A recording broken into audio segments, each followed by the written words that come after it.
السلام علیکم دوستوں، میرا نام ہے مصطفیٰ اور آپ دیکھ رہے ہیں محسن ٹی وی۔ ہندو مت یا ہندو دھرم جنوبی ایشیا اور بالخصوص بھارت اور نیپال میں غالب اکثریت کا ایک مذہب ہے جس کی بنیاد ہندوستان میں رکھی گئی۔ یہ اس ملک کا قدیم ترین مذہب ہے۔ ہندو مت کے پیروکار اس کو سناتن دھرم کہتے ہیں، جو سنسکرت کے الفاظ ہیں، ان کا مطلب ہے لازوال قانون۔ ہندو دھرم کے اوتار رام کا تعارف رامائن سے ہوتا ہے۔ کچھ اسے خیالی کردار کہتے ہیں، مگر وہ اپنے دور میں ایک بادشاہ تھا جس نے برہمن سپرمیسی کی بنیاد رکھی، جس کے اثرات آج تک ہندو معاشرے میں موجود ہیں۔ اس کے دور کے مختلف اختلافات پائے جاتے ہیں، مگر یہ 7000 قبل مسیح کے لگ بھگ ہے۔ ہندو مت قدیم ترین مذاہب میں سے ایک ہے۔ اس کی جڑیں قدیم ہندوستان کی تاریخی ویدی مذہب سے ملتی ہیں۔ مختلف عقائد اور روایات سے بھرپور مذہب ہندو مت کے کئی بانی ہیں۔ اس کے ذیلی روایات، عقائد اور فرقوں کو اگر ایک سمجھا جائے تو ہندو مت مسیحیت اور اسلام کے بعد دنیا کا تیسرا بڑا مذہب ہے۔ تقریباً 1 ارب پیروکاروں میں سے 905 ملین بھارت اور نیپال میں رہتے ہیں۔ ہندو مت کے پیروکار کو ہندو کہا جاتا ہے۔ تمام ہندو متون 2 قسموں پر مشتمل ہیں، شروتی اور سمرتی۔ ان متون میں دیگر مضامین کے ساتھ ساتھ الہات، فلسفہ، اساطیر، ویدک، یوگا اور مندروں کی تعمیر جیسے موضوعات پر گفتگو کی گئی ہے۔ ہندو مت کی اہم کتابوں میں 4 وید، اپنشید، بھگوت گیتا اور اگم شامل ہیں۔ ہندو مت کسی ایک مذہب کا نام نہیں، بلکہ یہ مختلف متضاد عقائد، رسوم، رجحانات، تصورات اور توہمات کا مجموعے کا نام ہے۔ یہ کسی ایک شخص کا قائم کردہ یا لایا ہوا مذہب نہیں ہے، بلکہ مختلف جماعتوں کے مختلف نظریات کا ایک ایسا مرکب ہے جو صدیوں میں جا کر تیار ہوا۔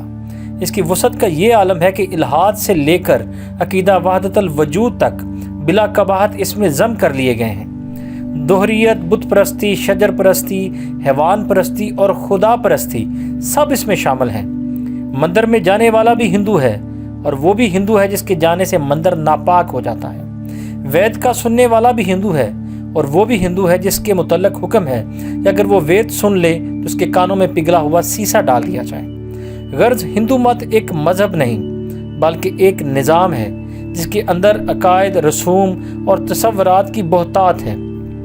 اس ویدی مذہب کی ترقی یافتہ، توسیع یافتہ اور تبدیل شدہ شکل بھی کہا جا سکتا ہے، کیونکہ وہ مقام جہاں سے یہ پھیلا ہے وہ بہرحال ویدی مذہب ہے۔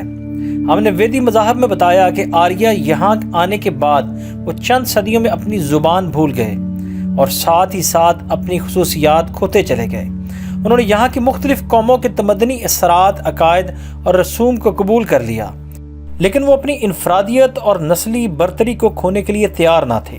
چنانچہ انہوں نے ایک طرف ہر اس جماعت اور مذہب سے ٹکر لینے کی ٹھانی جس نے ان کی عظمت سے انکار کر دیا، اور دوسری طرف وہ اپنی ذاتوں کی بندش کو سخت کر کے عقائد و رسوم کا جال ایسا پھیلا دیا کہ لوگوں کے لیے اس سے نکلنا ممکن نہ تھا۔